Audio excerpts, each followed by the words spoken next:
Jama'a assalamu alaikum wa rahmatullahi wa barakatuh.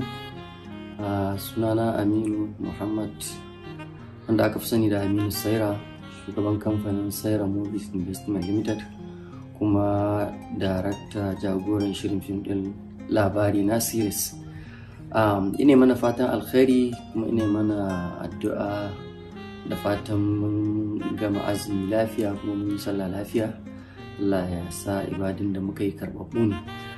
Ina son ɗan yi sanarwa ne kaɗan akan shirin fim ɗin labari na, kamar yadda muka ambata cewa kafin azumi mun tafi hutu, kuma Allah ya so yadda bayan sallah za mu dawo. To ina ƙara ba mu haƙuri, muna nan ba dare ba rana muna ta ƙoƙarin kammala aikin.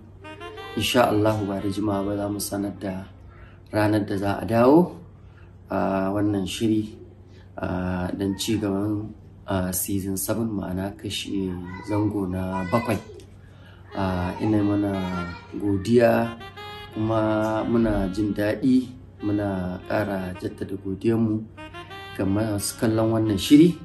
Ubangiji Allah ya zumunci, kuma muna kallon ƙorafe-ƙorafenku da tsokaci da duk kuke yi, wanda yake na gyara muna ƙoƙarin ɗaukar gyaran insha Allah, wanda kuma ba gyara bane ba ku ne kuka fahimci haka.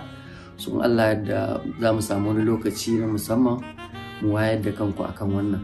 Sannan kuma game da masu tambayar akwai kashi na biyu wanda ba mu ɗora shi ba, ma'ana season 2 ba mu ɗora shi akan YouTube ba. Don Allah ya so yadda za mu yi ƙoƙari kafin mu dawo season 7 ɗin, mu yi ƙoƙari mu dinga ɗora muku shi ko da guda 2 ne a sati, duk ranar Juma'a da duk ranar Litinin.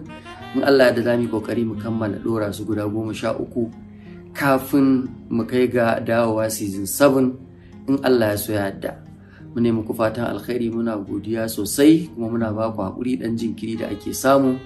Aikin ne yana da matuƙar yawa da kuma wahala kuma da taka tsantsan. Allah ya ba mu dacewa. Wassalamu alaikum wa rahmatullahi wa barakatuh.